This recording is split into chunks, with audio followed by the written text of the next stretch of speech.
Mesdames et messieurs, bonjour et merci de regarder RTI 1. Il est 10h et vous suivez le flash d'information. Le ramadan 1445 Hégire s'est achevé mardi en Côte d'Ivoire. Les fidèles musulmans ont donc prié ce matin dans le cadre de l'Aïd el-Fitr. Le chef de l'État, comme à l'accoutumée, a sacrifié la tradition à la grande mosquée de la Riviera Golfe. Le président Alassane Ouattara a formulé des vœux de paix et de santé pour tous les Ivoiriens. Je vous propose de l'écouter.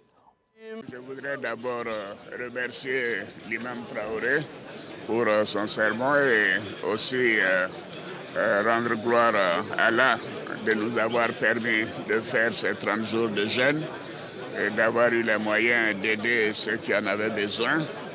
Et ça a été un grand moment pour l'ensemble des Ivoiriens. Et comme l'a dit l'imam, on a vu à l'occasion de la CAN que l'union fait la force des Ivoiriens. Et je voudrais souhaiter bonne et heureuse fête à tous nos concitoyens. L'Aïd el-Fitr est une fête importante pour les musulmans et la période de carême du Ramadan a correspondu avec la Pâque également cette année. C'est un signal très fort. Donc mes meilleurs souhaits de santé, de paix pour notre pays, de longévité pour nous tous et que Allah continue de bénir notre beau pays et d'unir les Ivoiriens dans la paix. Voilà des vœux de santé du chef de l'État à l'endroit de toute la Côte d'Ivoire. Dans la région du Boro, comme partout ailleurs sur l'ensemble du territoire national, les fidèles musulmans ont célébré également ce mercredi 10 avril l'Aïd el-Fitr, une célébration qui marque la fin du mois de Ramadan. À Korogo, les fidèles ont pris d'assaut les mosquées et autres lieux de prière pour témoigner leur reconnaissance à Allah. Depuis le quartier Koko, vous aurez le compte-rendu d'Ami Sissoko dans nos éditions à venir.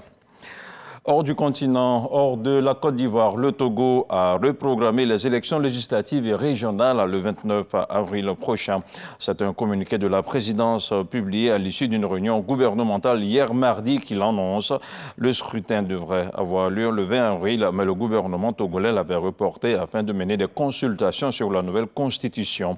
Une nouvelle constitution adoptée à la fin de mars est considérée par l'opposition comme une manœuvre pour maintenir le président Faure Gnassingbé au pouvoir plus longtemps. Les partis d'opposition n'ont pas encore réagi dans l'immédiat. Plus tôt mardi, le gouvernement a interdit les manifestations à l'appel de partis d'opposition contre le report de ces élections. Hors du continent africain, en France, le gouvernement dévoile ce mercredi une nouvelle trajectoire financière. Elle sera moins bien bonne que prévu puisque cette année le déficit restera comme en 2023 au-dessus des 5% du PIB. Un dérapage budgétaire notamment dû à la baisse des recettes fiscales engrangées l'an dernier. Une nouvelle dégradation budgétaire qui fragilise la majorité présidentielle à quelques semaines seulement des élections européennes.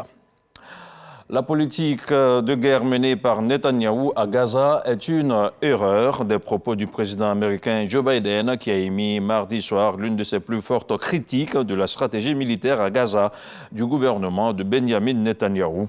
Ce dernier doit justifier aujourd'hui, mercredi, devant la Cour suprême israélienne son niveau d'aide humanitaire au territoire palestinien menacé de famine. Et voilà, c'est la fin de ce flash d'information. On se retrouve à 13h.